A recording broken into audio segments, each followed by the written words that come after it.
Save box app നിക്ഷേപ തട്ടിപ്പ് കേസിൽ നടൻ ജയസൂര്യയ്ക്ക് വീണ്ടും ഇ ഡി സമൻസ്. ജനുവരി 7-ന് ഹാജരാകണം. നടനെ വീണ്ടും വിളിപ്പിക്കുമെന്ന് ഇ ഡി സൂചിപ്പിച്ചിരുന്നു. എസ് രാഗനുണ്ട് വിശദവിവരങ്ങൾ പങ്കുവയ്ക്കാനായി. Ragan, good morning. ജയസൂര്യയെ വീണ്ടും വിളിപ്പിക്കും എന്ന് ഇ ഡി സൂചിപ്പിച്ചിരുന്നു. ഇപ്പോഴത്തെ 7-ന് ഹാജരാകണം എന്ന് കാണിച്ച് സമൻസ് വന്നിട്ടുണ്ടല്ലോ. തീർച്ചയായും മോത്തി, സേവ് ബോക്സ് ആപ്പ് നിക്ഷേപ തട്ടിപ്പുമായി ബന്ധപ്പെട്ട് താരത്തെ വീണ്ടും ചോദ്യം ചെയ്യാൻ പോവുകയാണ് എൻഫോഴ്സ്മെന്റ് ഡയറക്ടറേറ്റ്.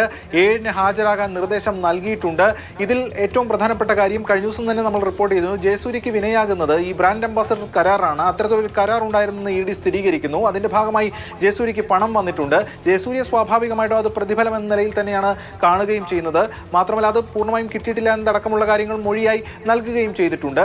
എന്തായാലും എൻഫോഴ്സ്മെന്റ് ഡയറക്ടറേറ്റിനെ സംബന്ധിച്ചിടത്തോളം ഈ സ്ഥാപനത്തിൽ നിന്നാണ് പണം വന്നിരിക്കുന്നത്. ഈ സ്ഥാപനം ഒരുപാട് പേരെ വഞ്ചിച്ചിട്ടുള്ള സ്ഥാപനമാണ്. അവരിൽ ആ സ്ഥാപനത്തിലേക്ക് വന്ന ഫണ്ട് എന്ന് പറയുന്നത് ഇത്തരത്തിൽ തട്ടിപ്പ് പണമാണ്, അതായത് പ്രൊസീഡ്സ് ഓഫ് ക്രൈം ആണ് ഈ ജയസൂര്യക്ക് കിട്ടിയിരിക്കുന്നത് എന്ന നിഗമനത്തിൽ തന്നെയാണ് ഇ ഡി. അതിന്റെ ഭാഗമായിട്ടാണ് ഇ ഡി ഇത്തരം ചോദ്യം ചെയ്യലുകളുമായി മുന്നോട്ട് പോകുന്നത്. മാത്രമല്ല, ജയസൂര്യക്കൊപ്പം തന്നെ ഈ മറ്റ് താരങ്ങൾ, ഈ സേവ് ബോക്സ് ആപ്പുമായി സഹകരിച്ച മറ്റുള്ളവർ, അവരെയും ചോദ്യം ചെയ്യാനുള്ള സാധ്യതകളാണ്. അവരെയും വിളിപ്പിക്കുമെന്നാണ് ഇ ഡി സംഘം വ്യക്തമാക്കുന്നത്. ഇതിൽ ഈ ജയസൂര്യയുടെ മൊഴിയടക്കം പരിശോധിക്കും. ഈ സാമ്പത്തിക ഇടപാടുകൾ ഉൾപ്പെടെയുള്ള കാര്യങ്ങൾ വിശദമായി തന്നെ നോക്കുന്നുണ്ട്. എന്തായാലും ഇത്തരം ചോദ്യം ചെയ്യലായിരിക്കും ഇനി 7-ാം തീയതി നടക്കുക.